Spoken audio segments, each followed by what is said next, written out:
The frozen cry. Caleb Rourke had lived 15 years without hearing a human voice on his land. So when the wail of infants split the frozen silence of the Wyoming backcountry, he knew something was desperately wrong. He found her tied to a fence post like discarded livestock, a young woman barely conscious, her wrists raw and bleeding, two newborn babies wrapped in nothing but torn cloth at her frozen feet. Her lips moved without sound. Her eyes held no hope. But when Caleb cut the ropes and lifted those crying children into his arms, he made a promise that would change everything. You're coming with me. If you're watching from anywhere in the world, drop your city in the comments below. I want to see how far this story travels. And if you stay until the end, you'll witness something rare, a love that asks for nothing and gives everything. Hit that like button and let's begin. The wind that morning carried the kind of cold that turned breath to ice before it left your lungs. Caleb Rourke had been riding fence lines since dawn, checking posts along the northern edge of his property, where the land turned wild and the trees grew so thick even sunlight struggled to break through. He wasn't expecting company. He never did. 15 years he'd lived out here, 5 miles from the nearest settlement, 10 from anything resembling civilization. 15 years since he'd buried his parents, sold off half the herd, and decided that silence was better than sympathy. The ranch had become his entire world, 200 acres of stubborn earth, a cabin that leaked when it rained, and livestock that knew his voice better than any human ever would. He was checking a section of fence that had been damaged by a fallen pine when he heard it. A sound so out of place, so foreign to this landscape, that at first he thought it was an animal, a fox kit maybe, or a wounded coyote. But as he moved closer, the sound sharpened, split into two distinct cries, high, desperate, unmistakably human. Infant cries. Caleb's hand went instinctively to the rifle strapped to his saddle, but he didn't draw it. His heart hammered as he urged his horse forward, following the sound through a narrow gap in the trees where the fence line had been torn down entirely. Posts snapped like kindling. And then he saw her. She was slumped against one of the broken posts, her body twisted at an angle that made his stomach turn. Ropes bound her wrists to the wood, so tight the hemp had cut through skin. Her dress was torn, mud-stained, soaked through with melted snow and something darker. Blood, maybe. Her head hung forward, dark hair matted across her face. At her feet, wrapped in what looked like a single shawl that had been ripped in half, were two tiny bundles. The babies. They screamed with the raw, primal fury of newborns, who had no understanding of cold or abandonment, only hunger, only need. Caleb dismounted in one motion, his boots hitting the frozen ground hard. He didn't call out, didn't waste time with questions. He pulled his knife from his belt and sawed through the ropes binding her wrists, catching her weight as she collapsed forward into his arms. She was lighter than she should have been, too light. Her skin was ice cold, her breathing shallow and uneven. But when he shifted her slightly, her eyes fluttered open, gray, unfocused, filled with something that looked like terror. "Don't," she whispered, the word barely audible. "Don't take them." "I'm not taking anything," Caleb said quietly, his voice rough from disuse. "I'm helping." Her gaze drifted past him, unfocused, and he wasn't sure she'd heard. He lowered her gently to the ground, then turned to the babies. They were still screaming, their faces red and scrunched, tiny fists waving in the air. He'd never held an infant in his life. Didn't know the first thing about them. But he scooped them up as carefully as he could, one in each arm, and they quieted almost immediately. Whether from warmth or exhaustion, he couldn't tell. The woman's eyes tracked him as he moved, wide and glassy. "They'll come back," she murmured. "They'll come. Who will?" But she didn't answer. Her head lolled to the side, consciousness slipping away again. Caleb looked around. No wagon, no horse, no supplies. Whoever had left her here had done so with intent, tied her up, abandoned her and the children, and expected the cold to finish what cruelty had started. His jaw tightened. He couldn't carry all 3 of them on horseback, not safely, but the cabin was less than 2 miles back, and the temperature was dropping fast. He made a decision. He wrapped the babies together inside his coat, secured them against his chest with his belt, then lifted the woman into his arms and laid her across the saddle. She didn't wake. He led the horse slowly, one hand steadying her, the other keeping the infants pressed close to his body heat. The walk back felt endless. By the time the cabin came into view, a low, sturdy structure of split logs and river stone, the sun had disappeared entirely behind the mountains, and the wind had turned vicious. Caleb's hands were numb, his legs aching, but he didn't stop until he'd kicked open the door and carried them all inside. The cabin was cold, the fire long dead. He laid the woman on his bed, covered her with every blanket he owned, then turned his attention to the infants. They were squirming now, whimpering softly, and he had no idea what to do with them. He built up the fire first, working fast, feeding it until the flames roared and heat began to spread through the small space. Then he found a wooden crate, lined it with a wool blanket, and set the babies inside near the hearth, close enough for warmth, far enough to be safe. Only then did he return to the woman. Her wrists were a mess, raw, bleeding, the skin torn where the ropes had bitten deepest. He fetched water from the barrel outside, warmed it over the fire, and cleaned the wounds as gently as he could. She didn't stir. Her breathing was steadier now, but her skin was still too pale, her lips faintly blue. Frostbite, maybe. Shock, certainly. Dehydration.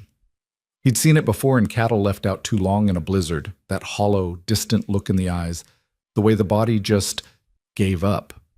He worked through the night, changing the bandages, spooning warm broth between her lips when she briefly woke, disoriented and shaking, checking the babies every hour, making sure they were breathing, that they weren't too hot or too cold.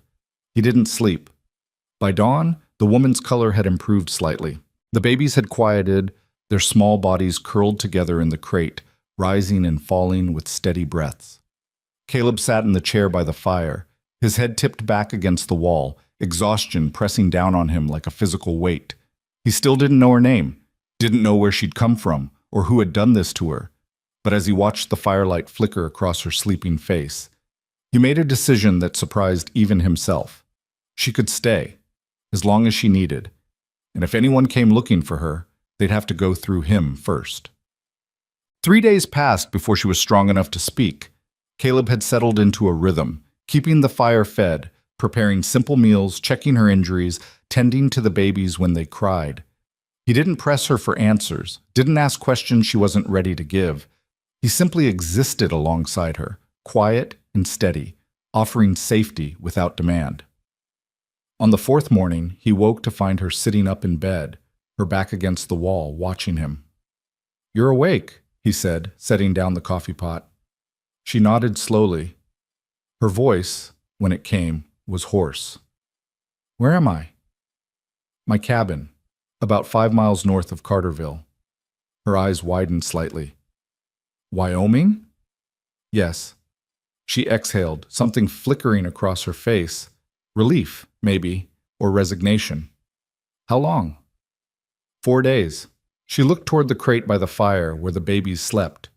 Her expression softened, pain and love tangled together in a way that made Caleb look away. "They're alive," he said quietly. "Healthy, hungry as hell, but alive." A tear slipped down her cheek. She wiped it away quickly. I didn't think we'd survive." Caleb poured her a cup of coffee, handed it to her. "You did." She took it with trembling hands, cradling the warmth. For a long moment, neither of them spoke. Then, finally, she met his eyes. "My name is Eliza," she said. "Eliza Moore." "Caleb Rourke." Another silence. She stared into the coffee, her voice dropping to barely a whisper. "Why did you help me?" He frowned. "Why wouldn't I?" "Most people wouldn't have."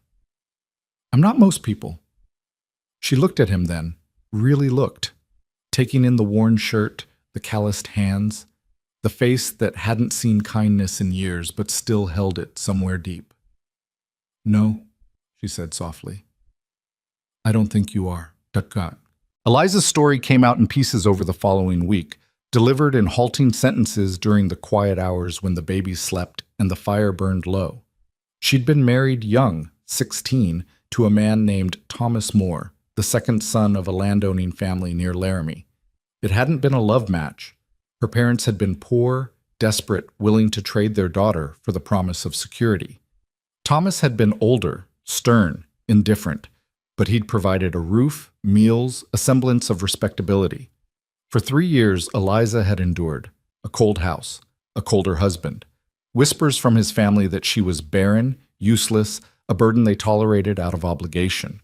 And then, unexpectedly, she'd gotten pregnant. The pregnancy had been difficult. She'd been sick constantly, weak, unable to work the way Thomas expected. When the midwife confirmed twins, his family's disapproval had turned to outright hostility. Twins were bad luck, they said. A sign of trouble. Twice the mouths to feed, twice the expense. When Eliza went into labor 2 months early, Thomas had been away on business. His mother and brothers had been there instead, watching with cold eyes as the midwife worked, as Eliza screamed and bled and nearly died, bringing 2 daughters into a world that didn't want them. Thomas never came home. A week after the birth, a writer arrived with news. Thomas had been killed in a dispute over a card game in Cheyenne, shot in the back, dead before he hit the floor. The family had wasted no time. With Thomas gone, Eliza was worthless to them.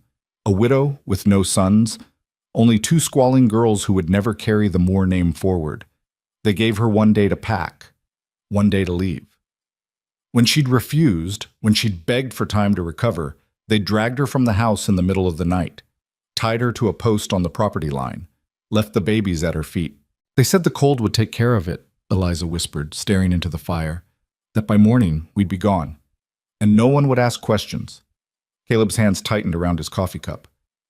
They left you to die. Yes. And the babies, her voice broke. Yes. He didn't say anything for a long time. When he finally spoke, his voice was low, controlled. They won't come here. Eliza looked up sharply. How do you know? Because if they do, they'll regret it.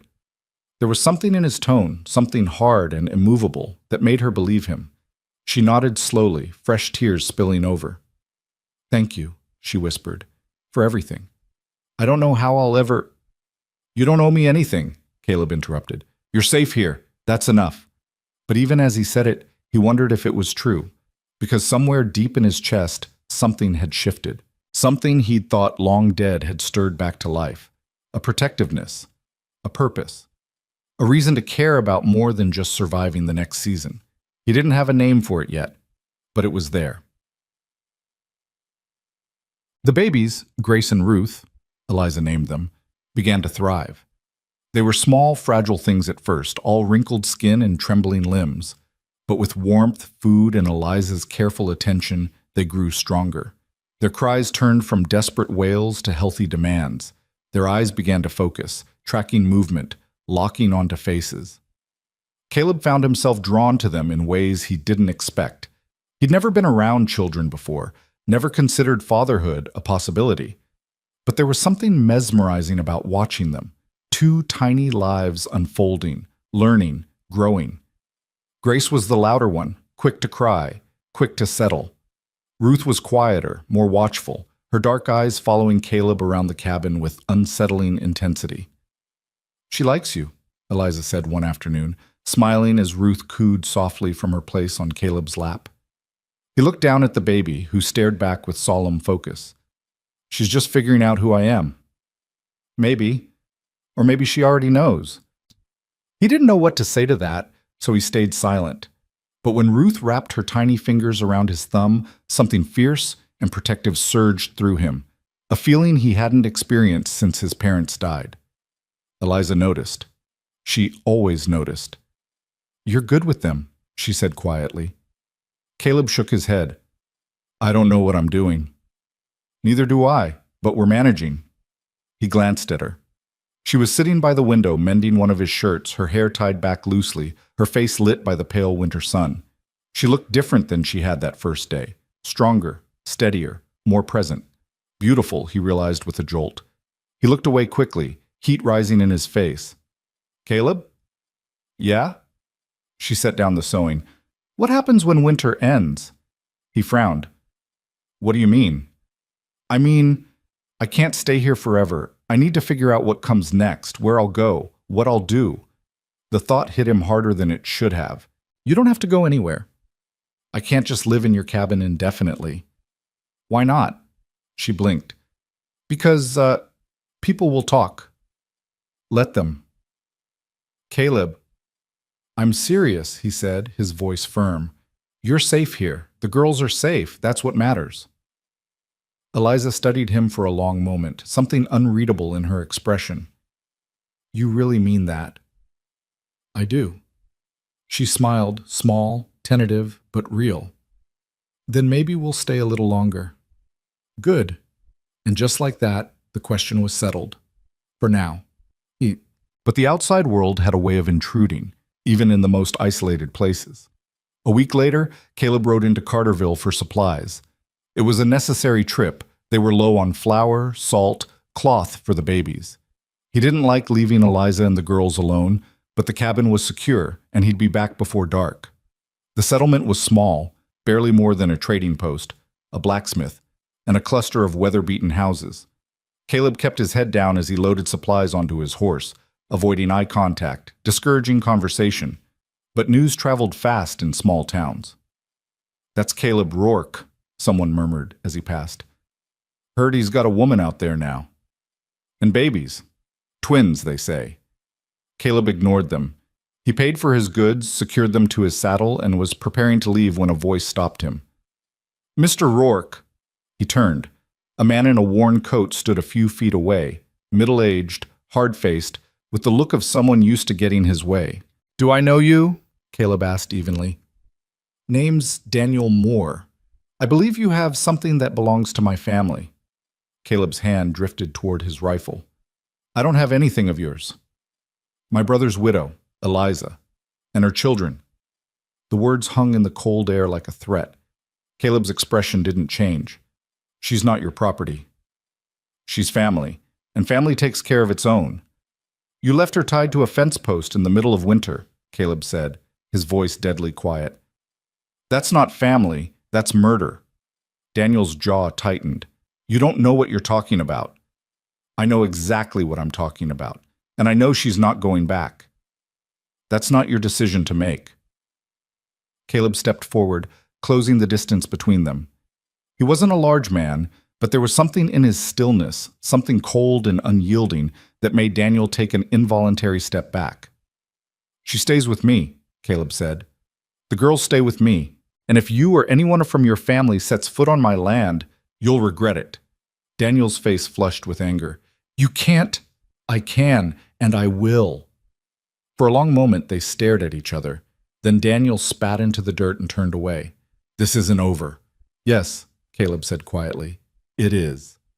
He mounted his horse and rode out of town without looking back. But as he guided his horse through the snow-covered trail toward home, unease settled in his chest like a stone. Daniel Moore wasn't the kind of man to let things go, and Caleb had just made an enemy. The ride back to the cabin felt longer than it should have. Caleb pushed his horse harder than usual, the supplies rattling in their sacks, his mind replaying the confrontation with Daniel Moore over and over. The man's face had been cold, calculating, not the face of someone who'd give up easily. Caleb had seen that look before, in men who believed the world owed them something, who took what they wanted and justified it with blood or tradition or sheer stubbornness. By the time the cabin came into view, the sun had dipped low behind the mountains, casting long shadows across the snow. Smoke rose from the chimney. Eliza had kept the fire going. The sight of it, that simple evidence of life and warmth, eased something in his chest. He dismounted quickly, hauled the supplies inside, and found Eliza sitting by the fire with both babies cradled in her arms. She looked up as he entered, and her smile faded immediately. What happened? She asked. Caleb set the sacks down, pulled off his gloves. Nothing. Don't lie to me, Caleb. I can see it on your face. He hesitated, then moved to the fire, warming his hands. I ran into someone in town, said his name was Daniel Moore. The color drained from Eliza's face. She clutched the babies tighter. What did he say? That you and the girls belong with his family, that he wants you back. And what did you tell him? Caleb met her eyes. That you're not going anywhere. Eliza's breath caught. For a moment she just stared at him, something fierce and fragile warring in her expression. Then she looked down at Grace and Ruth, her voice barely above a whisper. He won't stop. The Moors don't let things go. They'll see this as defiance, as theft. They'll come here. Let them come. Caleb, I mean it, Eliza. You're safe here.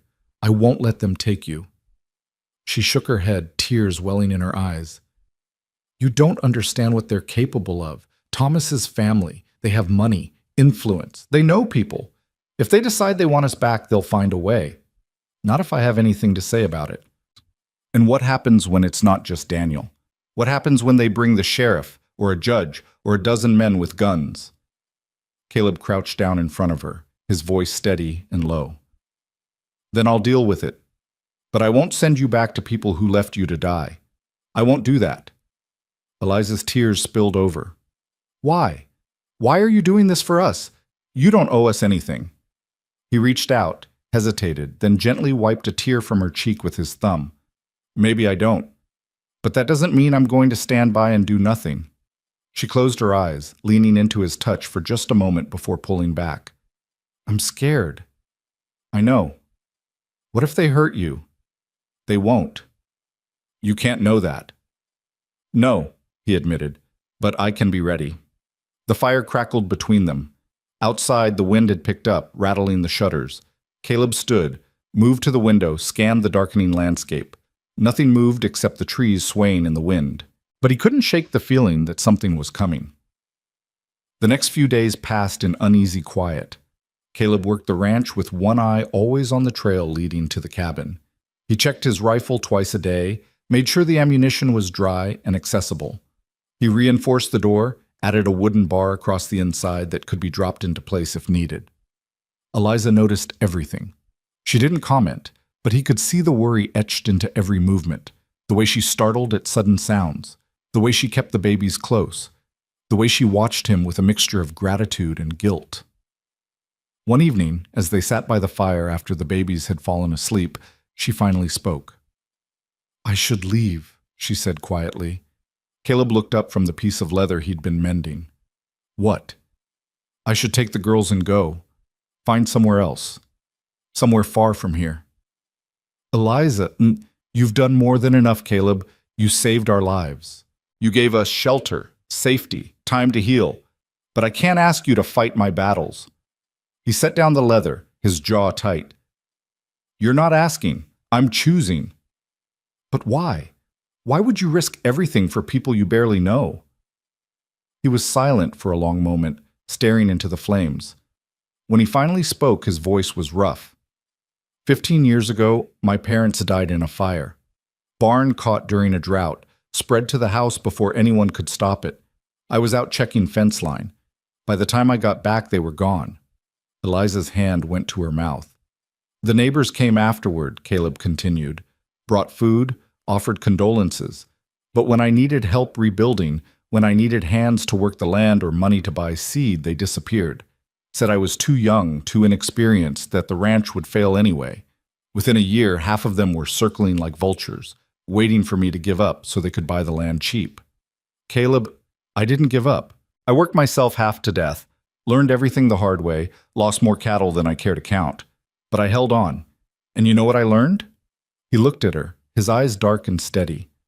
I learned that when the world turns its back on you, the only thing that matters is what you do next. Whether you become the kind of person who walks away or the kind who stays. Eliza's voice was barely audible. And you're the kind who stays. I am. She wiped at her eyes, a sad smile crossing her face. You're a better man than most, Caleb Rourke. I'm just a man who knows what it feels like to be alone. The words hung between them, heavy with meaning. Eliza reached across the space separating them and took his hand. Her fingers were small, warm, trembling slightly. Thank you, she whispered. He squeezed her hand gently. You don't have to thank me. Yes, I do, because without you, we'd be dead. And I need you to know that whatever happens, I'll never forget that. Caleb wanted to say something, to tell her that it wasn't gratitude he wanted, that somewhere in the past few weeks, something had shifted inside him, something he couldn't name and didn't fully understand. But the words stuck in his throat, tangled up with years of silence and solitude. So instead, he just held her hand and they sat together in the firelight, listening to the wind and the soft breathing of the sleeping babies, and for a little while the fear receded. But it didn't disappear. 3 days later, riders appeared on the horizon. Caleb spotted them from the barn, where he'd been splitting wood. 4 men on horseback moving slowly but deliberately up the trail toward the cabin. He recognized Daniel Moore immediately. The same hard face, the same rigid posture. His heart kicked into overdrive. He dropped the axe, grabbed his rifle, and strode toward the cabin. He pushed through the door and found Eliza nursing Ruth by the fire. "Get the girls into the back room," he said, his voice clipped. "Stay there. Don't come out unless I call for you." Eliza's face went white. "They're here." "Yes. Go. Now." She gathered Ruth and Grace quickly, disappearing into the small back room where Caleb slept. He heard the door close, the scrape of something heavy being pushed against it from the inside. Good. Caleb checked the rifle, made sure it was loaded, then stepped out onto the porch. He stood in the center, the rifle held loosely but ready, and waited. The riders approached slowly, stopping about 20 feet from the cabin. Daniel Moore sat in the middle, flanked by 3 other men, rough-looking types, the kind who do what they were told if the price was right. "Mr. Rourke," Daniel said, his voice carrying easily across the cold air. "We need to talk." "We already talked," Caleb replied evenly. "Nothing's changed." "I disagree. See, I've been doing some thinking since our last conversation, and I've come to realize that you're harboring my brother's widow and his children without any legal right to do so. Eliza came here of her own free will. She's staying of her own free will." Daniel's smile was thin, cold. "A widow doesn't have free will, Mr. Rourke. She's under the protection and authority of her late husband's family. That's the law. The law also says you can't abandon someone to die in the cold. I don't know what lies she's told you, but I can assure you we did no such thing." Caleb's grip tightened on the rifle. "I found her tied to a fence post with her babies freezing at her feet. That's not a lie. That's attempted murder." One of the other men shifted in his saddle, hand drifting toward his gun. Caleb's eyes tracked the movement, his body tensing. Daniel raised a hand, stopping the man. "Careful, Rourke. You're outnumbered here." "Maybe, but I guarantee you won't walk away clean." For a long moment, silence stretched between them. The horses stamped and snorted, breath clouding in the cold air. Daniel's eyes narrowed, calculating. "I didn't come here for a fight," he said finally. "I came to offer you a solution." "I'm listening." "Let Eliza and the children return with us. We'll make sure they're cared for, that they have everything they need. And in exchange, we'll forget this entire incident ever happened. No hard feelings, no consequences." Caleb almost laughed. "You think I'm stupid enough to believe that?" "Believe what you want. But those girls are Moors, whether you like it or not. They carry my brother's blood. That gives us rights. They're children. They don't belong to anyone. That's not how the world works." "Maybe not, but that's how it works here." Daniel's expression hardened. "You're making a mistake. Wouldn't be the first time. You can't protect them forever." "I can try." Another silence. Then Daniel pulled on his reins, turning his horse. The other men followed suit, but before they rode away, Daniel looked back, his voice cutting through the wind. "This isn't over, Rourke. Not by a long shot." Caleb watched them disappear down the trail, his heart still pounding, adrenaline singing through his veins. He stayed on the porch until they were completely out of sight, until the sound of hoofbeats faded into nothing. Only then did he lower the rifle and step back inside. Eliza emerged from the back room immediately, her face pale, her hands shaking. "Are they gone?" "For now." "What did they want?" "You, the girls, same as before." She sank into a chair, Grace and Ruth still clutched against her chest. "They'll be back." "I know. With more men. Maybe the law." "Maybe." She looked up at him, desperation in her eyes. "Caleb, this is insane. You can't fight the entire Moore family. They have resources, connections. I don't care." "But I do." Her voice cracked. "I care about what happens to you. I care about dragging you into something that could destroy everything you've built here." Caleb knelt in front of her, his voice low and firm. "Eliza, listen to me. I've lived alone for 15 years. I've watched the sun rise and set over this land 1,000 times without speaking a word to another soul. I've been so goddamn lonely I forgot what it felt like to care about anything except surviving another day. He paused, his eyes locked on hers. And then I found you and those girls, and for the first time in 15 years, I have something worth protecting. Tears streamed down her face. You barely know us. I know enough. This could cost you everything. Then it costs me everything, but I'm not walking away. Eliza closed her eyes, a sob breaking free. Caleb reached up, gently cupped her face, wiping the tears with his thumbs. We'll figure this out, he said quietly. Together. She opened her eyes, searching his face. You really mean that? Every word. And then, without thinking, without planning, she leaned forward and pressed her forehead against his. They stayed like that for a long moment, breathing together, the babies quiet between them, the fire crackling softly in the background. It wasn't a kiss, it wasn't a promise, but it was something. The following week brought snow, heavy, relentless, the kind that buried fences and made the world disappear into white silence. The trail to town became impassable. The ranch work slowed to a crawl, and for a little while the outside world ceased to exist. Caleb and Eliza fell into a rhythm born of necessity and proximity. She cooked while he tended the livestock. He chopped wood while she mended clothes. They took turns with the babies, passing Grace and Ruth back and forth with the ease of people who'd been doing it for years instead of weeks. And slowly, carefully, they began to talk. Not about the Moors, not about the future, but about everything else. Eliza told him about her childhood in a small farming community outside Laramie, about parents who'd loved her but hadn't known how to keep food on the table, about a little brother who died of fever when she was 10. She told him about learning to read from a traveling preacher, about loving stories and words, and the way sentences could build whole worlds.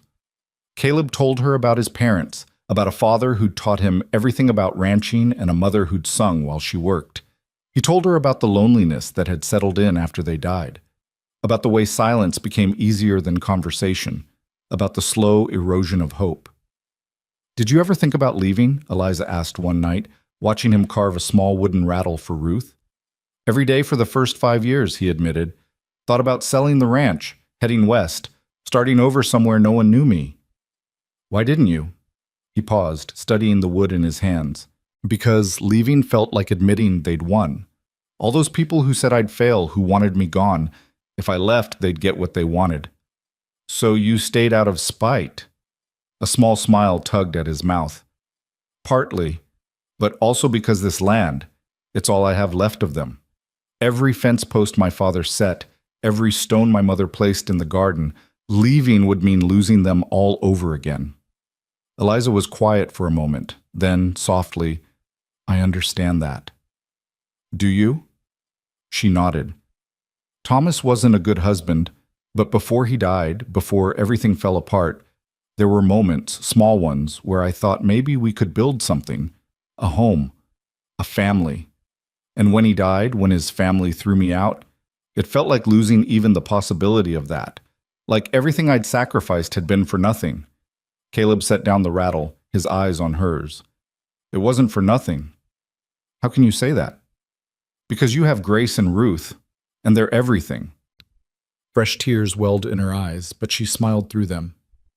Yes, they are. He reached across the space between them, took her hand. And you have this, right now, a warm fire, a safe place. People who... He stopped, the words catching. People who what? She asked softly.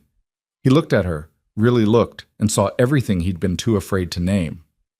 People who care, he finished quietly. Eliza's fingers tightened around his. I care too, Caleb. More than I probably should. Why shouldn't you? Because I'm a widow with 2 children and a family that wants me dead. Because I have nothing to offer you except trouble and complications. You're wrong. Am I? Yes. He shifted closer, his voice rough with emotion. You've given me something I thought I'd lost. A reason to wake up. A reason to hope. That's not nothing, Eliza. That's everything. She stared at him, her breath catching, and for a heartbeat he thought she might pull away. But instead she leaned in, closing the distance between them, and kissed him. It was soft, tentative, trembling with uncertainty and need. Caleb froze for half a second, then kissed her back, his hand coming up to cradle the back of her head, his other arm wrapping around her waist. She tasted like salt and coffee and something sweet he couldn't name. When they finally broke apart, both breathless, Eliza pressed her forehead against his chest. "I'm scared," she whispered. "Of what?" "Of wanting this. Of wanting you. Of letting myself believe it could be real." Caleb held her tighter. "It is real. But for how long? What happens when the snow melts and the moors come back?" "We'll deal with it." "You keep saying that." "Because it's true." She pulled back, looking up at him with tears in her eyes. "What if dealing with it means losing you?" He wiped the tears away gently. "You won't lose me, I promise." "You can't promise that." "Yes," he said firmly. "I can." And in that moment, with the fire burning low and the babies sleeping peacefully and the snow falling silent outside, Eliza let herself believe him, just for a little while. She let herself believe that maybe, just maybe, they could survive this, together. The snow continued for another week, blanketing the world in silence so complete that even the wind seemed to hold its breath. Inside the cabin, time moved differently, slower, warmer, measured not by the clock, but by the rhythm of feeding times and wood that needed splitting and quiet conversations that stretched late into the night. Caleb found himself watching Eliza in moments she didn't notice, the way lamplight caught in her dark hair when she bent over the babies, the way her hands moved with such careful precision when she wrapped Grace and Ruth in their blankets, the way she hummed softly without seeming to realize she was doing it. He'd spent 15 years teaching himself not to want things he couldn't have. It had been easier when there was nothing to want. But now, with Eliza sitting across from him, darning socks while the babies slept, with her laughter filling spaces that had been silent for so long, with the memory of that kiss still burning in his chest, now wanting felt as natural as breathing, and just as dangerous, because the snow wouldn't last forever. And when it melted, the moors would come back. Caleb knew it with the same certainty he knew winter would turn to spring. Men like Daniel Moore didn't forget, they didn't forgive, and they sure as hell didn't give up. He was checking the rifle for the third time that day when Eliza spoke. "You do that every morning now," she said quietly, not looking up from her mending. Caleb glanced at her. "Do what?" "Check the gun, walk the perimeter, stare out the window like you're expecting an army." He set the rifle down carefully. "Just being cautious." "Caleb?" She put down the socks, met his eyes. "Talk to me." He moved to the window, peered out at the endless white. "I keep thinking about what Daniel said, that this isn't over, that they'll come back. I know, I think about it too. And I keep trying to figure out what their next move will be. Whether they'll wait for spring or try to push through the snow, whether they'll bring the law or just bring more guns." Eliza stood, crossed to him. "Whatever they do, we'll face it." "Will we?" He turned to her, something raw in his expression. "Because I need you to understand what you're choosing here, Eliza. If you stay, if we do this together, there's no going back. The Moors will see you as a traitor. The town will have opinions. People will talk. Let them talk. It's not that simple. Your reputation, your future, my future is here." She reached up, touched his face. "With you, with Grace and Ruth, in this cabin that leaks when it rains and smells like wood smoke and is the first place I've felt safe in 3 years. His hand came up to cover hers. "You deserve better than this. Better than safety? Better than kindness? Better than someone who looks at my daughters and sees blessings instead of burdens?" She shook her head. "There is no better than this, Caleb. This is everything." He pulled her close, buried his face in her hair. She smelled like soap and milk and something uniquely her, something that felt like home. They stood like that for a long time, holding each other while the fire crackled and the babies slept and the world outside remained frozen in time. But time, Caleb knew, always moved forward, whether you were ready or not. The thaw came slowly, then all at once. One morning Caleb woke to the sound of water dripping from the eaves, and by afternoon the snow had turned to slush, revealing patches of brown earth and dead grass. The trail to town would be passable within days. The isolation that had protected them was ending. Eliza felt it too. She grew quieter, more watchful, keeping the babies close even inside the cabin. At night she'd wake suddenly, sitting bolt upright in bed with her heart racing, convinced she'd heard horses or voices or footsteps on the porch. Caleb would calm her, check the doors and windows, reassure her that they were alone. But he understood the fear. He felt it himself. On the third day after the thaw began, Caleb rode into Carterville. He needed supplies, but more than that, he needed information. The settlement had a telegraph office, and news traveled faster by wire than by horse. If the Moors were planning something, someone would know. The town was mud-soaked and miserable, half the buildings still rimmed with dirty snow. Caleb tied his horse outside the general store and went inside, nodding to the shopkeeper as he gathered flour, salt, sugar, coffee. The man watched him with undisguised curiosity, but said nothing until Caleb approached the counter to pay. "Heard you had some visitors before the snow hit," the shopkeeper said casually, counting out change. Caleb's expression didn't change. "Word travels." "Always does, especially when it involves the Moors." The man leaned forward slightly, lowering his voice. "You know they've been asking around about you? About the woman and the babies?" "Asking what?" "Everything. How long she's been there.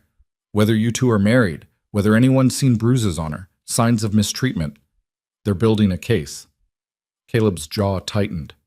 "A case for what?" "For taking her back. They've been talking to the territorial judge claiming you're holding her against her will, that you're unfit to have children in your care. There's even talk they might petition to have you arrested for kidnapping." The words hit like a physical blow. Caleb forced himself to stay calm, to keep his voice level. "That's a lie. She came to me for help. She's staying because she wants to." The shopkeeper shrugged. "I'm not saying I believe them. I'm just telling you what I've heard. The Moors have money and influence. If they want to make trouble for you, they can." Caleb paid for his supplies in silence, his mind racing. Kidnapping. They were going to accuse him of kidnapping. It was brilliant in its cruelty. Paint him as the villain, Eliza as the victim, and suddenly everything he'd done to protect her became evidence against him. He loaded the supplies onto his horse mechanically, barely aware of his movements. As he was preparing to mount, a voice called out behind him. "Mr. Rourke!" He turned. A woman stood in the doorway of the boarding house across the street, middle-aged, respectable-looking, with sharp eyes and a careful posture. He recognized her vaguely from previous trips to town, but had never spoken to her. "Yes, ma'am?" She approached slowly, glancing around as if checking who might be watching. When she spoke, her voice was low. "My name is Margaret Winters. I run the boarding house. I wanted to speak with you about Eliza Moore." Caleb stiffened. "What about her?" "I knew her. Before she married Thomas. We weren't close, but I remember her. Sweet girl, too young to be married off like livestock." Margaret's expression hardened. "And I know what the Moors are, what they did to her." "Do you?" "Everyone knows, even if they won't say it out loud. They left her to die because those babies were girls, because she was useless to them without a son to carry on the family name." She paused. "I also know you saved her life." Caleb said nothing. "The Moors are spreading lies about you, Mr. Rourke, trying to paint you as some kind of predator who took advantage of a grieving widow. But I wanted you to know that not everyone believes them, and if it comes to it, if they try to take her through the courts, there are people in this town who will testify to what really happened." Something loosened in Caleb's chest. "Why would you do that?" Margaret smiled sadly. "Because I've watched too many women get swallowed up by powerful families and cruel traditions, and because someone needs to stand up and say enough." She reached into her pocket, pulled out a folded piece of paper. "This is the name of a lawyer in Cheyenne. He's honest, and he doesn't care about the Moors' money. If you need legal help, contact him." Caleb took the paper, stunned. "I don't know what to say." "Say you'll fight for her. That's all that matters." He nodded slowly. "I will, I am." "Good." Margaret glanced back toward the boarding house. "Be careful, Mr. Rourke. The Moors are dangerous when they feel threatened, and you've threatened them more than anyone has in a long time." She walked away before he could respond, leaving him standing in the mud with a piece of paper clutched in his hand, and hope flickering in his chest for the first time in days. When Caleb returned to the cabin that afternoon, he found Eliza pacing near the window, Grace on her hip, Ruth sleeping in the wooden crate by the fire. She turned as he entered, relief flooding her face. "You were gone so long," she said. "I thought, I'm fine." He set down the supplies, moved to her. "But we need to talk." Her face paled. "What happened?" He told her everything, the shopkeeper's warning, Margaret Winter's offer of help, the lawyer's name tucked safely in his pocket. Eliza listened in silence, her free hand pressed against her mouth, her eyes growing wider with each detail. "Kidnapping," she whispered when he finished. "They're going to accuse you of kidnapping." "It's a strategy. They're trying to make me look like the criminal so no one questions what they did. But it could work, Caleb, if they convince a judge, then we fight it.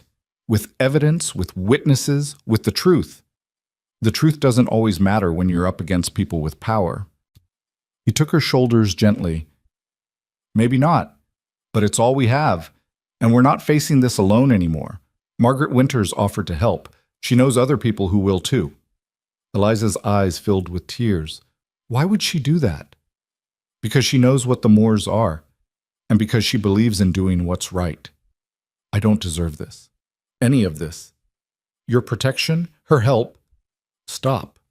His voice was firm but gentle. "You deserve everything good this world has to offer, Eliza.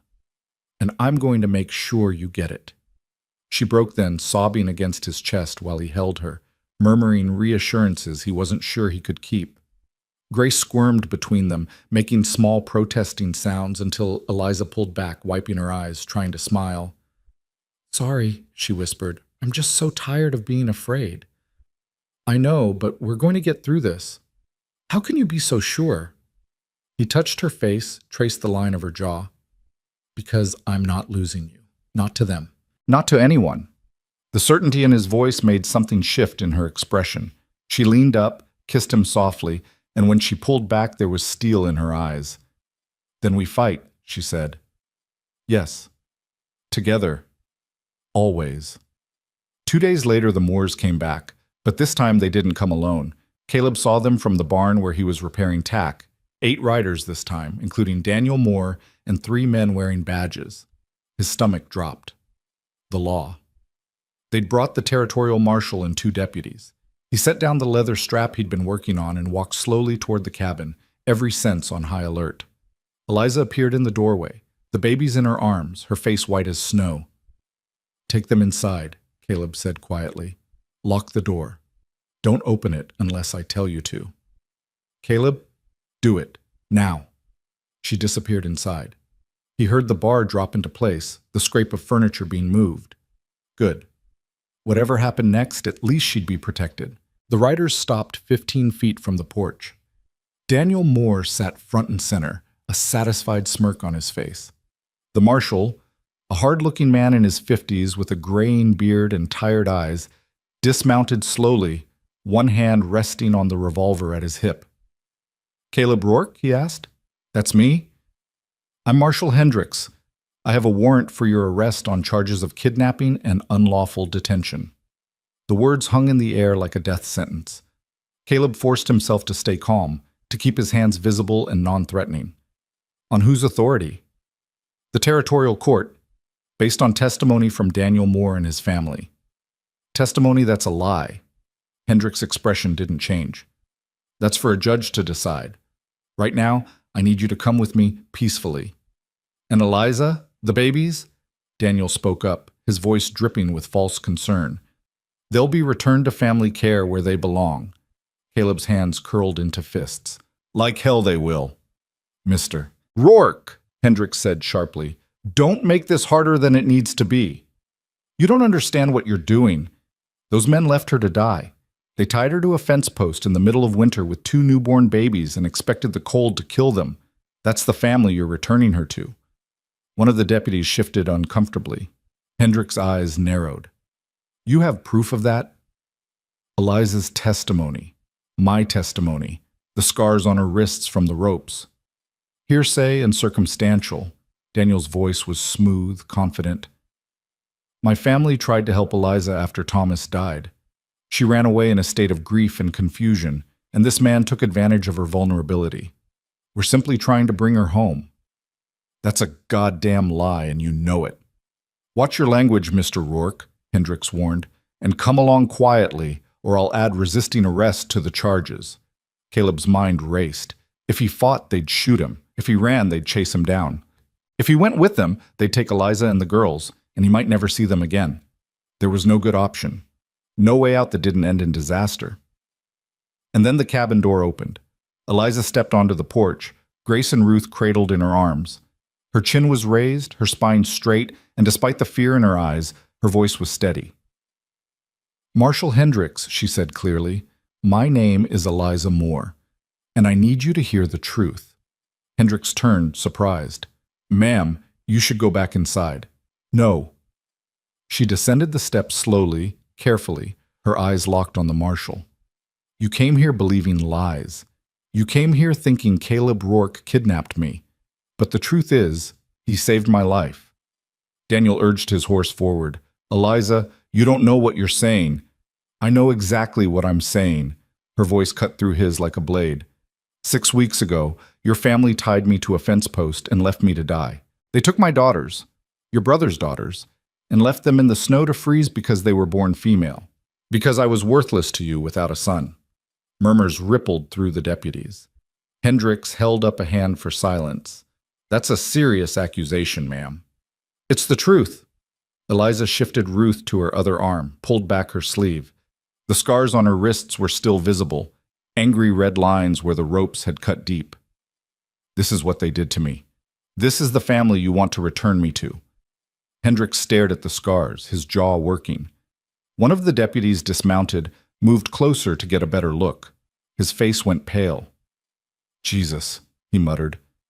Daniel's composure cracked slightly. She's lying. Those could be from anything. They're from your ropes. Eliza's voice shook but didn't break. From being bound so tight I lost feeling in my hands. From pulling against them for hours, screaming for help that never came, watching my daughters turn blue from cold while you rode away and left us to die. You can't prove that. Can't I? She looked at Hendricks. Check the fence line on the Moore property, Marshal. North corner near the tree break. You'll find the post I was tied to. You'll find blood in the snow if it hasn't melted yet. You'll find the torn pieces of rope still attached to the wood. Hendricks looked at Daniel, whose face had gone rigid with fury. Mr. Moore? This is ridiculous. A desperate woman making desperate accusations? Then you won't mind if we check. Hendricks turned to one of his deputies. Ride out to the Moore property. Verify what she's saying. Marshal, this is a waste of time. It's my job to investigate all claims, Mr. Moore, and right now her story is more compelling than yours. He looked back at Eliza. Ma'am, are you here against your will? No. Did Mr. Rourke force you to stay, threaten you, or harm you in any way? No, he found me dying. He brought me to his home. He cared for me and my daughters with nothing but kindness and respect. And when your family came to take us back, he stood between us and them because he knew what would happen if we returned. And what would happen? Her voice dropped to barely a whisper. They would kill us. Maybe not with their hands, but they would take away our food, our warmth, our safety. They would wait for sickness or cold or hunger to do what the ropes couldn't. Because to them, we're not people, we're problems. And problems need to be eliminated. The silence that followed was absolute. Even the horses seemed to hold still, sensing the weight of the moment.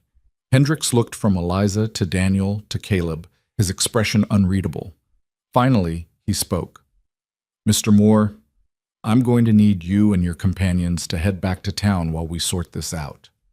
Daniel's face flushed dark red. You can't be serious, dead serious. This woman has made credible accusations of attempted murder.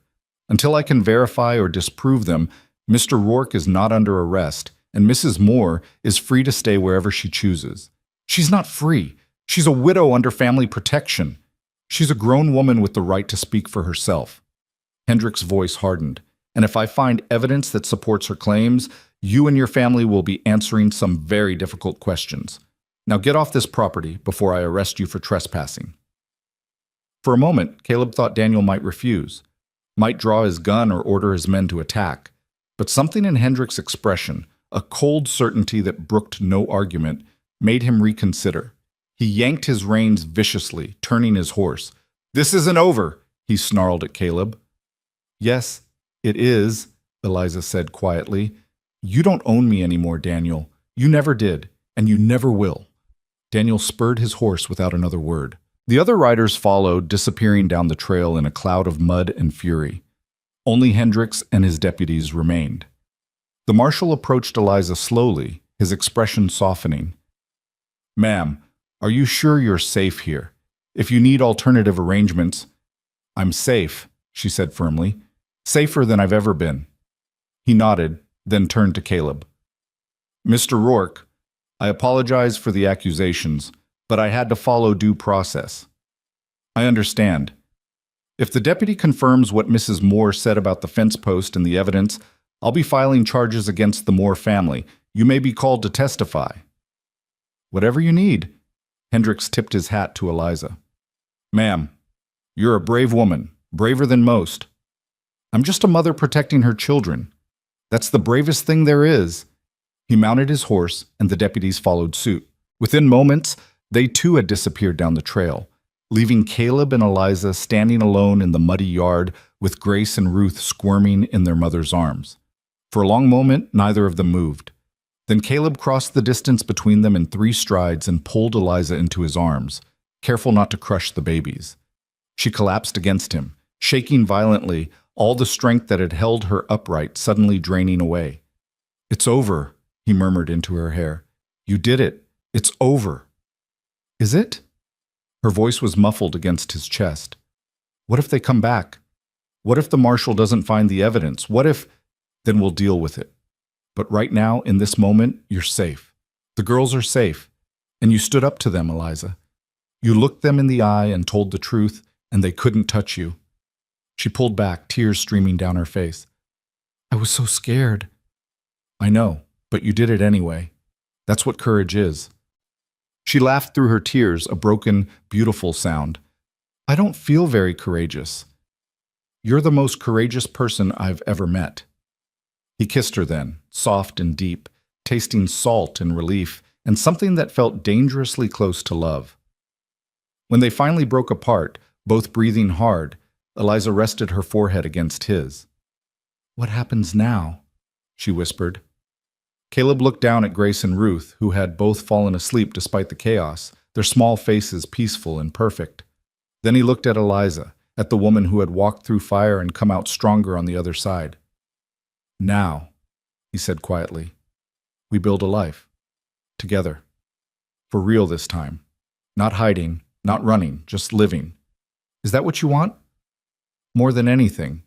She smiled, soft and tremulous. "Then that's what we'll do." And standing there in the mud and the fading light, with the mountains rising dark against the sky and the first stars beginning to appear, Caleb Rourke made a silent promise. Whatever came next, whether the Moors returned with lawyers or guns, whether the world approved or condemned, whether the path ahead was easy or impossible, he would face it standing beside this woman. Because she wasn't just someone he'd saved, she was someone he'd chosen, and he would keep choosing her every single day for the rest of his life. The days that followed the marshal's visit carried a strange, fragile peace. Caleb found himself waiting for the other boot to drop, for riders to appear on the horizon, or for another warrant to arrive. But the trail remained empty. The only sounds were wind through pine trees, the lowing of cattle, and the increasingly vocal demands of Grace and Ruth, who seemed to grow louder and more opinionated with each passing day. Eliza moved through the cabin with a new lightness, as if confronting the Moors had lifted some invisible weight from her shoulders. She sang while she worked, smiled more easily, and sometimes Caleb would catch her simply standing at the window with the babies, staring out at the mountains with an expression of quiet wonder, like she couldn't quite believe she was free to just exist without fear. But freedom, Caleb was learning, came with its own complications. A week after the confrontation, Margaret Winters arrived at the cabin unannounced. Caleb heard the wagon before he saw it, and his hand went instinctively to his rifle before he recognized the sturdy dappled mare and the woman holding the reins. He met her in the yard, confused but cautious. "Mrs. Winters," he said, helping her down from the wagon. "Wasn't expecting company." "I imagine not." She smoothed her skirts, glancing toward the cabin. "Is Mrs. Moore available?" "She's inside with the babies. Is something wrong?" Margaret's expression was careful, measured. "That depends on your perspective. May I speak with both of you?" Caleb led her inside, where Eliza looked up from nursing Ruth with surprise and immediate worry. She started to rise, but Margaret waved her back down. "Please, don't get up on my account. I won't stay long." She settled into the chair Caleb offered, folding her hands in her lap. "I came to tell you that Marshal Hendricks found the evidence. The fence post, the ropes, traces of blood in the wood grain. He's filed formal charges against Daniel Moore and 2 of his brothers for attempted murder and child endangerment." Eliza's breath caught. "He did?" "Yes. The territorial prosecutor has taken the case. There will be a trial, likely within the month." Margaret paused. "You'll both need to testify." The room fell silent except for Ruth's soft, nursing sounds. Caleb moved to stand behind Eliza's chair, his hand coming to rest on her shoulder. She reached up, covered his hand with hers. "What are our chances?" Eliza asked quietly. "Honestly? Better than I expected. The evidence is damning, and Marshal Hendricks is respected in these parts. But the Moores still have money and connections. They'll bring in expensive lawyers, character witnesses, people who'll swear you were treated well, and that Caleb is the real villain here. So it could go either way." "Yes." Margaret leaned forward. "Which is why I came to ask you something difficult. Have you considered what happens if you win? If the Moores are convicted and sent to prison?" Eliza frowned. "I think that would be the best outcome." "In one sense, yes. Justice served, threats eliminated. But the Moore family extends beyond just Daniel and his brothers. There are cousins, business partners, allies who won't take kindly to seeing their people humiliated in court. Even if you win the trial, you may find yourselves facing a different kind of battle. Social isolation, economic pressure, doors closing in your face." Caleb's jaw tightened. "You're saying we should let them get away with it?" "No. I'm saying you need to go into this with your eyes open. Fighting the Moores will cost you, even in victory, and you need to decide if you're willing to pay that price." Eliza shifted Ruth to her shoulder, patting her back gently. When she spoke, her voice was clear and steady. "Mrs. Winters, 6 weeks ago I was dying in the snow with my daughters freezing at my feet. If Caleb hadn't found us, we'd be dead.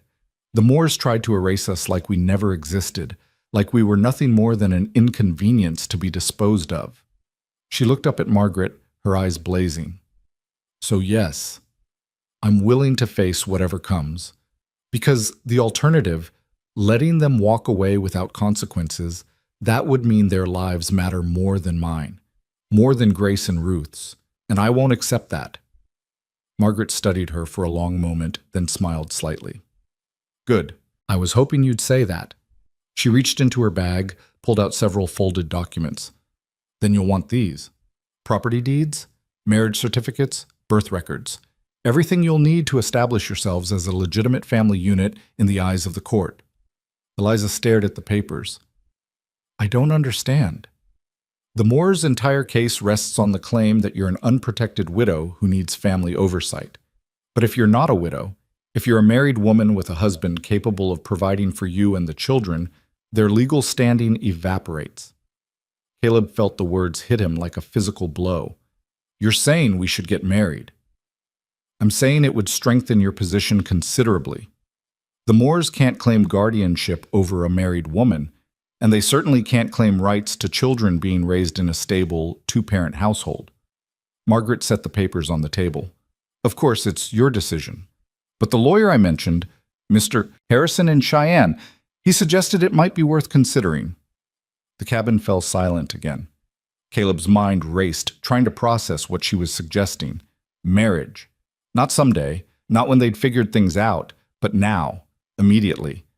As a legal strategy, a defensive maneuver against people who wanted to destroy them. It wasn't how he'd imagined asking Eliza. Wasn't the slow courtship, the careful building of something real before making it official. It was rushed and pragmatic, and completely devoid of romance. And yet, he looked down at Eliza, at the woman who had stood up to her tormentors with nothing but truth and courage, who had kissed him in the firelight and told him she wanted to build a life here. At the babies who had somehow become his in every way that mattered. At the cabin that had transformed from a lonely prison into something that felt dangerously close to a home. "Eliza," he said quietly, "can we talk? Alone?" Margaret stood immediately. "Of course. I'll wait outside. Take your time." She slipped out the door, closing it softly behind her. Caleb moved around the chair, crouched down in front of Eliza, so they were eye to eye. Ruth had fallen asleep against her shoulder, milk-drunk and peaceful. "This isn't how I wanted to do this," he said. Eliza's eyes searched his face. "Do what?" "Ask you, propose. Whatever you want to call it." He took a shaky breath. "I know we haven't known each other long. I know this is fast and complicated and probably crazy, but somewhere in the last few weeks, you and the girls became the most important thing in my life. And the thought of losing you, of some judge deciding you belong somewhere else, with someone else, it terrifies me. Caleb, let me finish, please." He took her free hand, held it carefully. "If we do this, I want you to know it's not just a legal strategy for me. It's not just about winning the trial or keeping the Moors away. It's about choosing you, choosing this, all of it. The good, the bad, the messy, the complicated. I want to be your husband for real, Eliza, not just on paper. And I want to be a father to Grace and Ruth, not because I have to, but because I can't imagine my life without them now." Tears spilled down her cheeks. "You mean that? Every word? Even though I come with so much baggage, so many problems?" "You're not baggage. You're the best thing that's ever happened to me." He reached up, wiped away her tears with his thumb. "But I need to know what you want. Not what's practical, not what makes sense legally. What do you actually want?" Eliza closed her eyes, fresh tears leaking out. When she opened them again, her voice trembled. "I want to stay. I want to wake up every morning in this cabin and know I'm safe. I want to watch Grace and Ruth grow up with a father who loves them. I want to build something real with you, something that isn't about survival or necessity, but about choosing each other every single day." She touched his face, her fingers gentle against his rough skin. "But I'm scared, Caleb. I'm scared of being a burden. I'm scared that one day you'll wake up and realize you took on too much, that you'd be better off alone. That's never going to happen. You can't know that." "Yes, I can. Because I've been alone for 15 years, and it nearly destroyed me. And then you showed up and reminded me what it feels like to care about something beyond just surviving. You didn't break me, Eliza. You saved me." She let out a sob, pressing her forehead against his. "Ask me, please." He smiled through his own tears. "Eliza Moore, will you marry me?" "Yes. Yes, 1,000 times yes." He kissed her then, soft and deep and full of promise. Ruth stirred between them, making small protesting sounds, and they broke apart laughing. Grace woke up in her crate and immediately began wailing for attention. The moment wasn't perfect or romantic or anything like the proposals Eliza had probably dreamed of as a girl, but it was theirs, and that made it everything. They were married 3 days later in Margaret Winter's parlor. The ceremony was small, simple, witnessed only by Margaret, Marshall Hendricks, and the lawyer Mr. Harrison, who had traveled from Cheyenne for the occasion. Eliza wore a dress Margaret had lent her, pale blue with lace at the collar, and Caleb wore his best shirt, cleaned and pressed for the first time in years.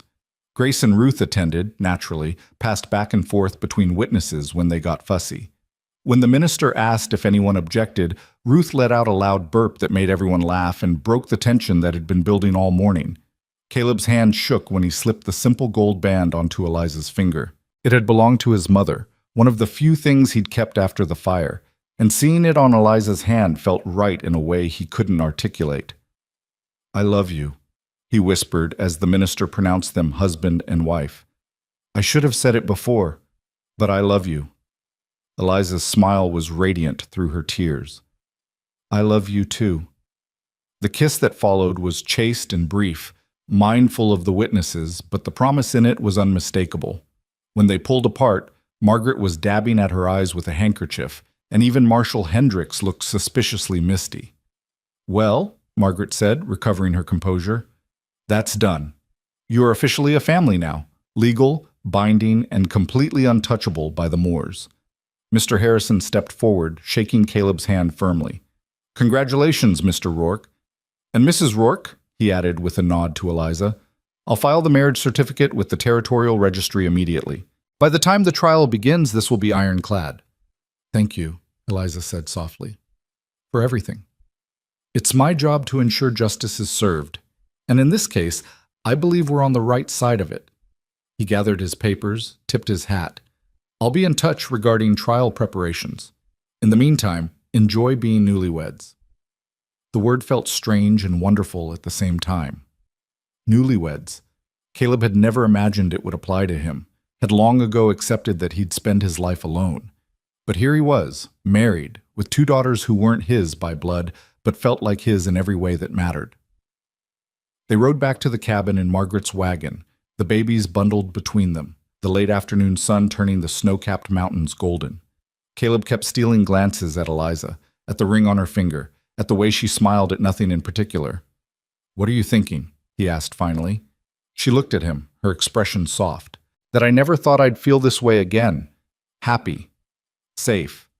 Like the future might actually be something to look forward to instead of dread." "It will be. I promise. I believe you." When they reached the cabin, Caleb carried Eliza over the threshold, despite her laughing protests that it was silly and unnecessary. He set her down gently inside, and for a moment they just stood there, looking at the space that had transformed from his solitary refuge into their shared home. "It's not much," Caleb said, suddenly aware of how small and rough everything was. "I know you're used to—" Eliza cut him off with a kiss. "It's perfect. It's ours. That's all that matters." That night, after the babies were fed and sleeping, after the fire had been banked and the doors secured, Caleb and Eliza lay together in the narrow bed that had once felt too big for just him. She curled against his side, her head on his chest, one hand resting over his heart. "Caleb?" she whispered into the darkness. "Whatever happens at the trial, whatever the Moors throw at us, we're going to be okay, aren't we?" He tightened his arm around her.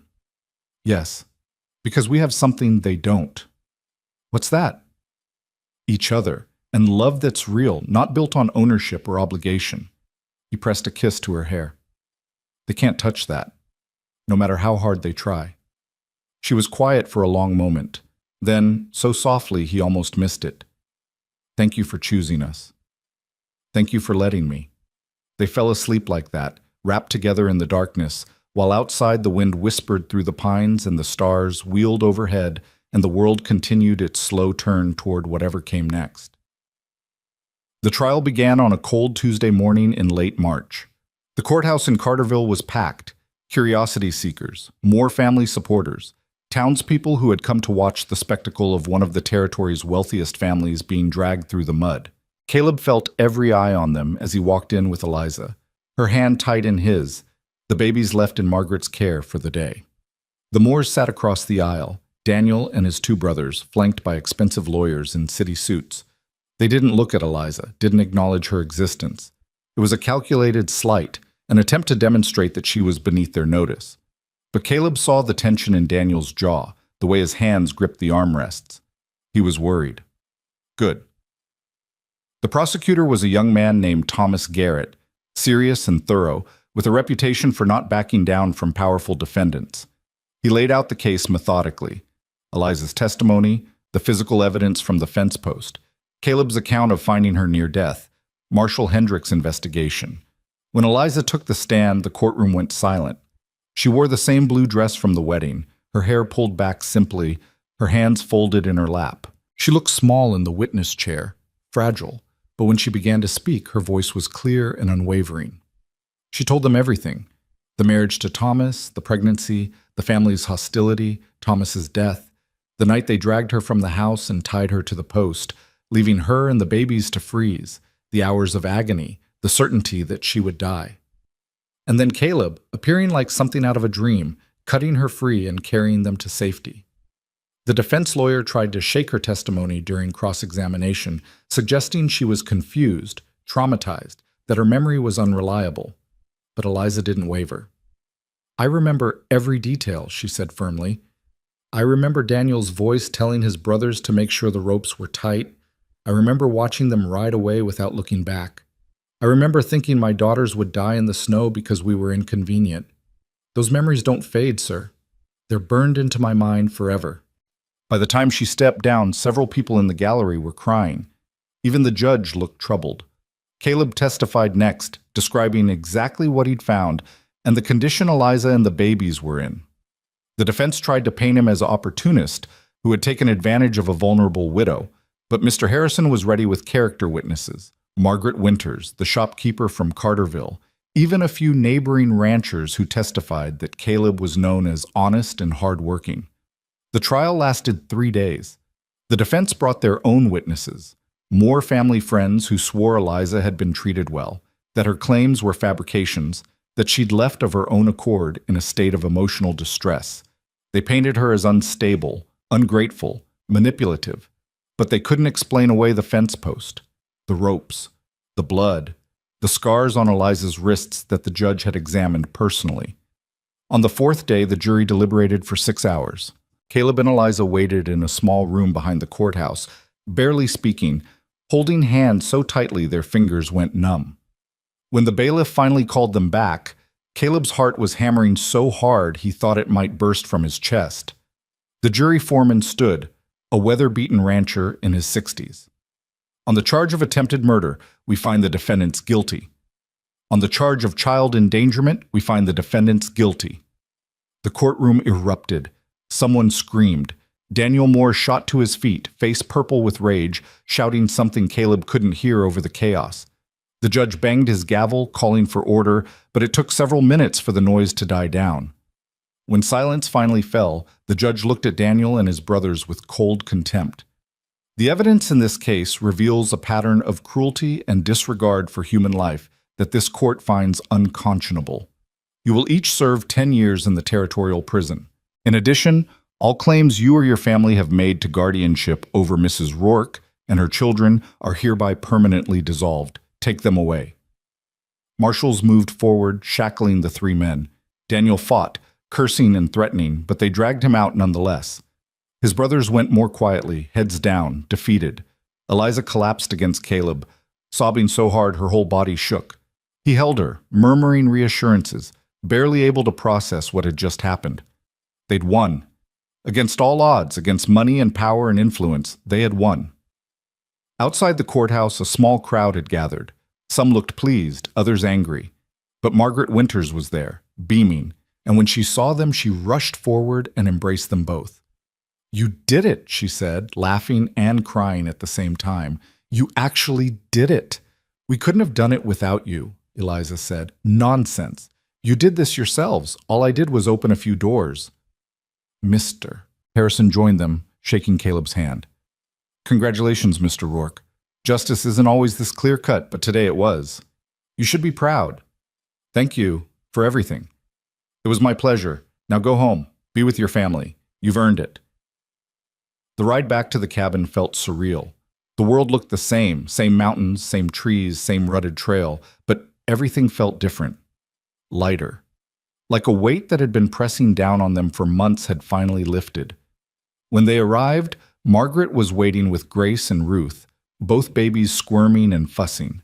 The moment Eliza took them into her arms, they quieted, nuzzling against her. "They missed you," Margaret said. "I missed them too." Eliza kissed each tiny head. "We're safe now, babies. You're safe. No one can hurt us anymore." Caleb stood in the doorway, watching his wife and daughters in the fading light, and felt something settle deep in his chest. Not just relief, but peace. Real, lasting peace. Margaret left soon after, promising to visit within the week. As her wagon disappeared down the trail, Caleb closed the door and turned to find Eliza watching him, the babies cradled against her. "What now?" she asked softly. He crossed to her, wrapped his arms around all 3 of them. "Now we live. Really live. No more fear, no more looking over our shoulders. Just us. building the life we choose. Sounds perfect. It will be. I promise. And as the sun set behind the mountains and the first stars began to appear, Caleb Rourke allowed himself to believe in promises again. To believe in futures that didn't involve loss or loneliness. To believe that sometimes, against all odds, broken people could find each other and build something whole. The weeks after the trial unfolded like pages in a book Caleb had never dared to read. Spring arrived in earnest, melting the last stubborn patches of snow and coaxing green shoots from the earth. The ranch came alive with work that needed doing, fences to mend, fields to prepare, cattle to move to higher pasture. But now when Caleb worked from dawn until dusk, he didn't return to an empty cabin and cold silence. He returned to lamplight in the windows, to the smell of something cooking, to Eliza's voice humming softly, and the babies making their increasingly complex sounds that weren't quite words, but weren't just noise either. He returned to a home. The morning after they got back from the trial, Caleb woke before dawn as always, careful not to disturb Eliza, who slept curled against him. But as he tried to slip from the bed, her hand caught his wrist. "Stay," she murmured, eyes still closed. "Just a few more minutes." He settled back down and she immediately pressed closer, her head finding the hollow of his shoulder. Through the thin wall separating their room from the main cabin, he could hear Grace beginning to stir, making small grunting sounds that would escalate to full crying if not addressed soon. "I should get her," he said. "In a minute. Right now I just want to lie here and remember what it feels like to wake up without being afraid." Caleb's arm tightened around her. "You don't have to be afraid anymore. I know, but it's going to take time for my body to believe what my mind knows." She tilted her head up to look at him, her gray eyes soft in the pre-dawn light. "Thank you for being patient with me." "There's nothing to be patient about. You survived something terrible. You're allowed to take all the time you need to heal from it." Grace's sounds escalated to genuine crying, quickly joined by Ruth's sympathetic wails. Eliza sighed and started to rise, but Caleb stopped her. "I'll get them. You rest. Caleb, you have work to do. So do you. And you did all the night feedings while I slept." He kissed her forehead. "Let me help."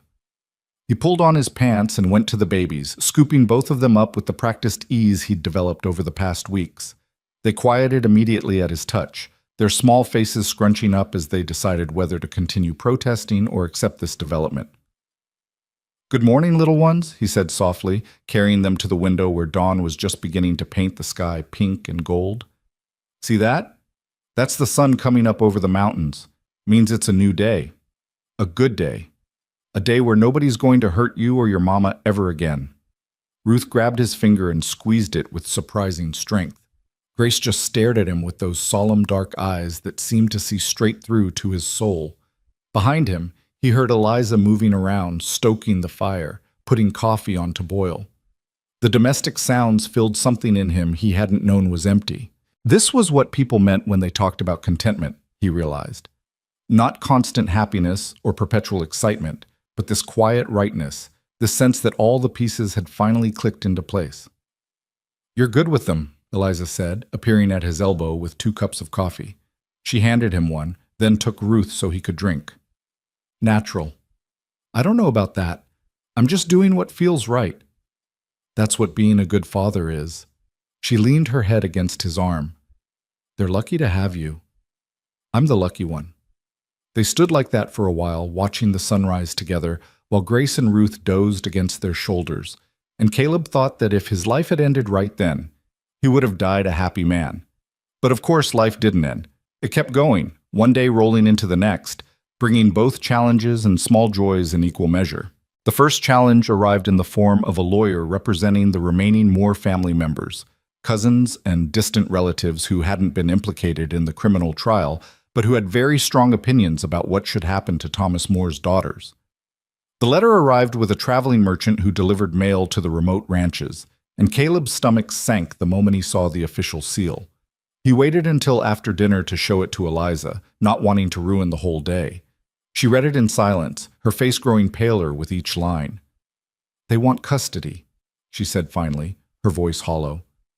"They're claiming that even though Daniel and his brothers were convicted, the girls still have a right to be raised within the Moore family. Caleb took the letter from her shaking hands. They can't do that. The judge dissolved all their claims. But these are different relatives. They weren't part of the criminal case. She pressed her hands to her face. What if they have a legal right? What if... Eliza, look at me. Caleb waited until she dropped her hands, meeting his eyes. We're married. The girls are being raised in a stable home by their mother and her husband. No judge is going to take them away from us. You don't know that. Yes, I do. Because I won't let it happen. She searched his face, looking for certainty she could borrow. What do we do? We contact Mr. Harrison. Let him handle it. Caleb pulled her close. This is just the family trying to save face, trying to maintain some claim over you, but they lost that right when they left you to die, and no amount of legal maneuvering is going to change that. Mr. Harrison's response came 2 weeks later, and it was everything Caleb had hoped for. The distant relative's petition had been dismissed almost immediately. The judge had cited not only the criminal convictions, but also the fact that Eliza was now married and the children were thriving under her and Caleb's care. Furthermore, the judge had issued a permanent injunction preventing any member of the Moore family from attempting to claim custody or visitation rights in the future. When Caleb read the letter aloud to Eliza, she cried for an hour straight, not from fear this time, but from relief so profound it had to escape somehow. It's really over, she kept saying. It's really, truly over. Yes, Caleb agreed, holding her while she shook. It's over. They can't touch you anymore. That night they made love for the first time since the wedding, slow and careful and achingly tender. Afterward, lying tangled together in the darkness, Eliza traced patterns on Caleb's chest with her fingertips. I never thought I could feel this way again, she whispered. Safe enough to want someone. Safe enough to let myself be vulnerable. Caleb caught her hand, brought it to his lips. You're safe with me, always. I know. That's what makes it possible. They fell asleep like that, wrapped around each other, and when Caleb woke in the middle of the night to Grace crying, he found Eliza already up, nursing the baby by the fire. The sight of them, his wife and daughter silhouetted against the flames, struck him with such force that he had to pause and just breathe through the overwhelming love that threatened to crack his chest open. She looked up and smiled, and he knew she felt it too. This impossible, improbable gift they'd been given. This second chance at life, at love, at everything that mattered. Spring turned to summer, and with it came the hard work of running the ranch in earnest. Caleb had let things slide during the trial and its aftermath, focusing on Eliza and the babies rather than the land. Now he needed to make up for lost time, and there was more work than one man could reasonably handle. He was repairing the roof of the barn one sweltering afternoon when he heard hoofbeats approaching. He tensed instinctively, hand going to the rifle he now kept within reach at all times, but relaxed when he recognized the rider. It was James Cooper, who owned the neighboring ranch 5 miles to the east. They'd crossed paths a few times over the years, nodded at each other in town, but had never been what anyone would call friends. Cooper dismounted, squinting up at Caleb on the roof. Rourke. Cooper. Something I can help you with? Other way around, actually. Cooper pulled off his hat, wiped sweat from his forehead. Heard you got yourself a family now. Wife and twin girls. Caleb climbed down, wary. That's right. Also heard what happened with the Moores, trial and all that? Cooper's expression was hard to read. That took guts, standing up to them like you did. Most people wouldn't have. Most people aren't married to a woman who nearly died because of them. True enough, Cooper shifted his weight. Look, I'll be straight with you. I need help with my haying next week, and I'm short on hands. Usually I'd hire men from town, but the going rate's gotten ridiculous. I was thinking maybe we could work out an arrangement. I help you with your fence line, you help me with the hay. Fair trade. Caleb studied him, surprised. Why would you want to help me? Because I respect what you did. And because out here, good neighbors are hard to come by. Cooper extended his hand. What do you say? Caleb shook it. Deal. Over the following weeks, Cooper made good on his word, showing up with tools and supplies to help repair the extensive fence damage from the winter. He brought his 2 teenage sons along, and they worked alongside Caleb with impressive efficiency. In return, Caleb spent several long days helping Cooper bring in his hay, work that left him exhausted but satisfied. But more than the practical help, Cooper brought something else: acceptance. Word spread that James Cooper was working with Caleb Rourke, and slowly, carefully, other neighboring ranchers began to follow suit. They'd nod when they saw him in town now. Some even stopped to ask after Eliza and the babies, offering awkward but genuine congratulations on his marriage. The isolation that had defined Caleb's life for 15 years was beginning, slowly, to crack. Eliza noticed the change immediately. "You seem lighter," she said one evening as they sat on the porch watching the sunset, Grace and Ruth playing with wooden blocks Caleb had carved. "Happier?" "I am happy." "I know, but it's different now, like you're finally letting yourself believe this is real." He considered that.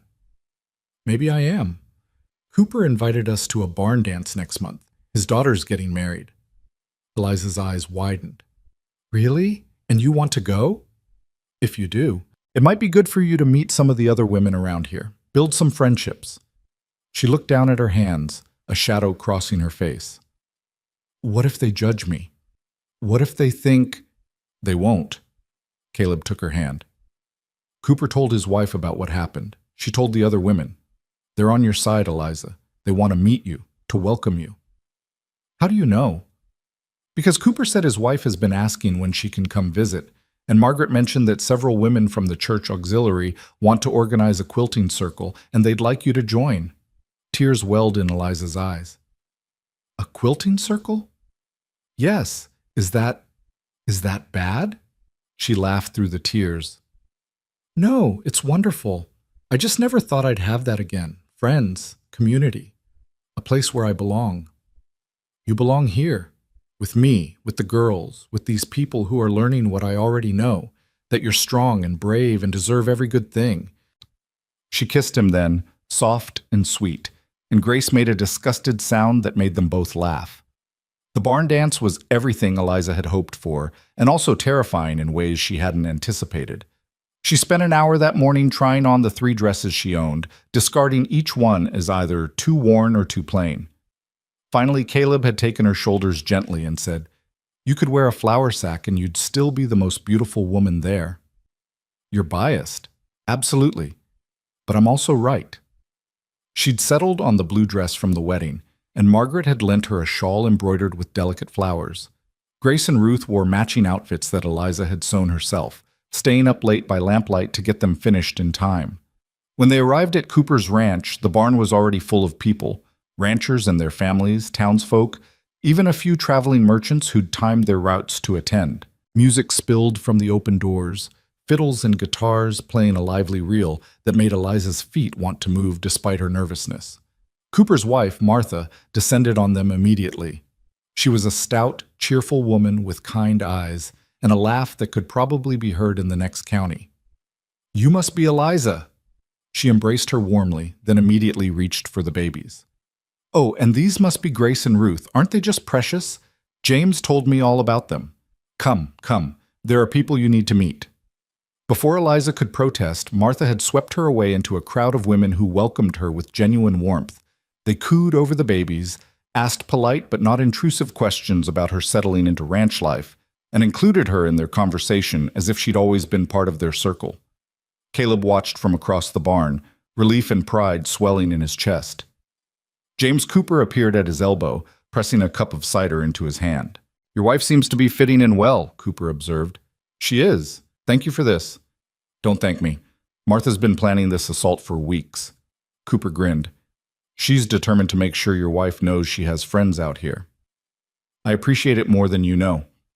They stood in comfortable silence for a while, watching the dancers spin and laugh. Then Cooper said, "You know, I was wrong about you, Rourke."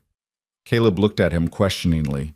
"All these years, I thought you were just a loner who didn't want company. Didn't realize you were just a man who'd been hurt and needed time to heal." Cooper raised his cup. "I'm glad you found your way back, and I'm glad you're our neighbor." Caleb clinked his cup against Cooper's, emotion clogging his throat. "Me too." Later, when the music slowed to a waltz, Caleb found Eliza and held out his hand. "Dance with me?" She laughed. "I don't know how." "Neither do I. We'll figure it out together." They stumbled through the dance, stepping on each other's feet and laughing like children. Around them, other couples swayed with more grace, but Caleb didn't care. All he cared about was the woman in his arms, the joy in her eyes, the way she fit perfectly against him. "Thank you," she whispered as the song ended. "For what?" "For bringing me back to life. For showing me that the world isn't all cruelty and pain. For being patient while I learned to trust again." He kissed her forehead. "Thank you for letting me." They stayed until long after dark, until Grace and Ruth were sleeping soundly in the wagon bed, and Eliza could barely keep her eyes open. The ride home was quiet, peaceful, the stars impossibly bright overhead. "I had a wonderful time," Eliza said as they pulled up to the cabin. "So did I." "Can we do it again? Go to the next dance or the church social?" Martha mentioned. "We can do anything you want." She smiled, leaning her head on his shoulder. "I just want this. You, the girls, our life here. Everything else is extra." "Then that's what we'll have." Summer faded into autumn, bringing with it a riot of gold and red in the aspens and crisp mornings that required extra blankets.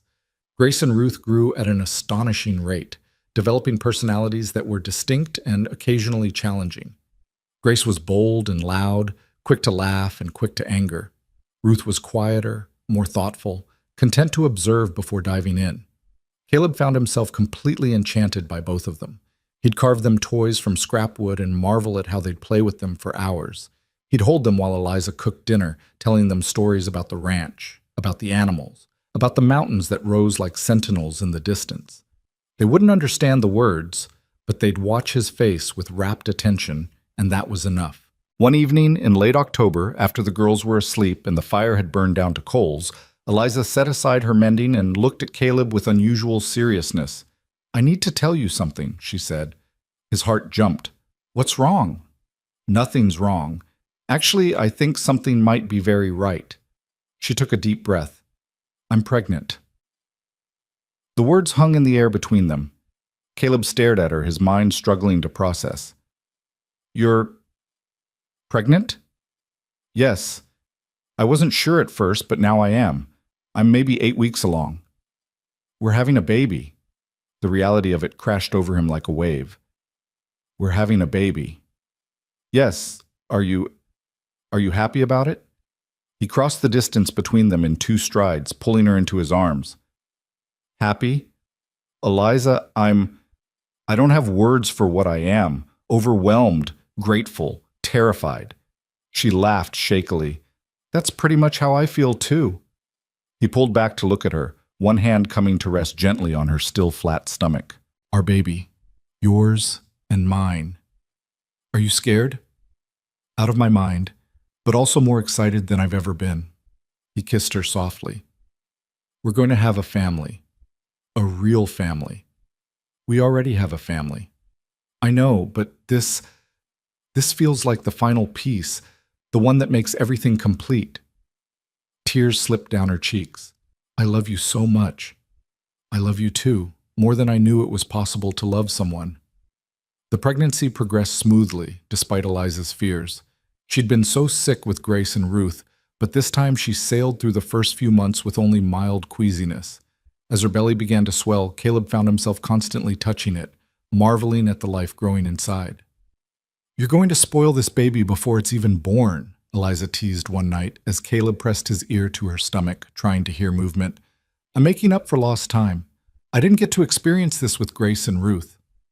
You're experiencing it now, with all 3 of them." He looked up at her, emotion raw on his face. "I know I'm not their father by blood, but I love them like they're mine."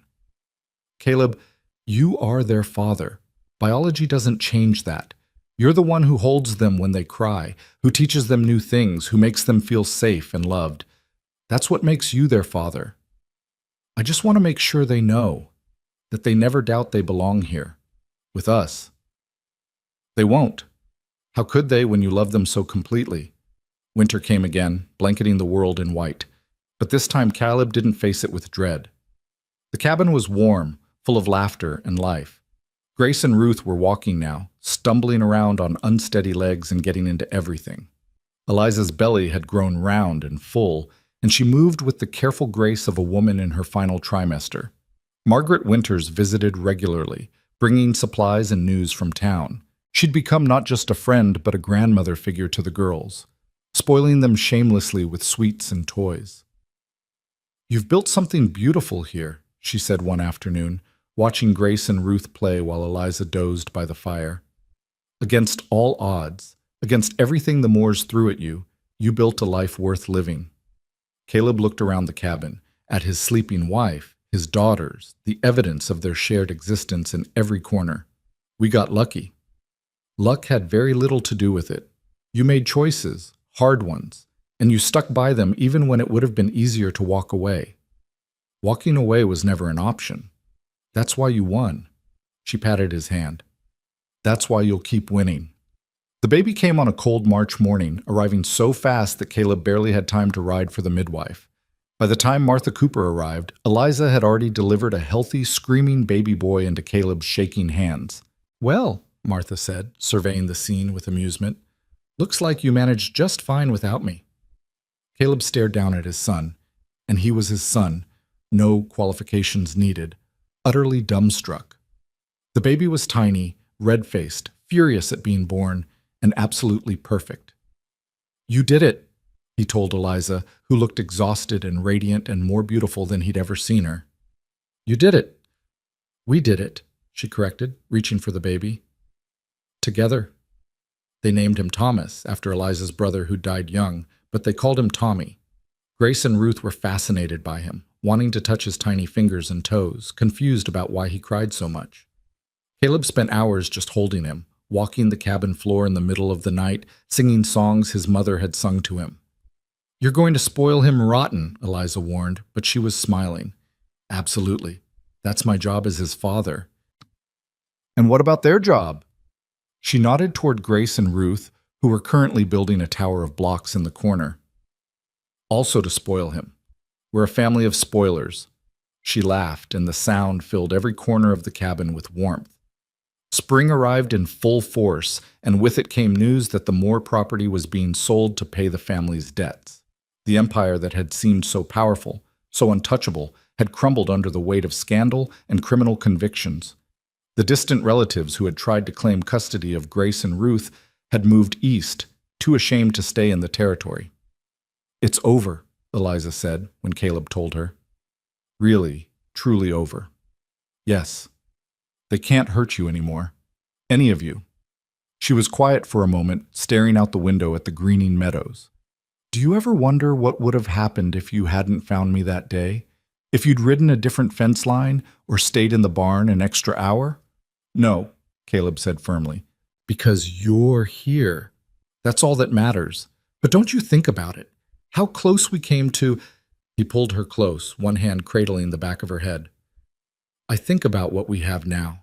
This family, this life, this love that I never thought I'd find. Everything else, all the what-ifs and near misses, that's just noise." She pressed her face against his chest. "I'm so grateful. Every single day I wake up grateful." "Me too." They stood like that while Tommy slept in his cradle and Grace and Ruth played outside under Martha's watchful eye, and Caleb thought about the long road that had brought them here, the loneliness, the pain, the loss, the miracle of that frozen morning when he'd heard crying on the wind. The choice to stop, to help, to open his heart to people who needed him as much as he needed them.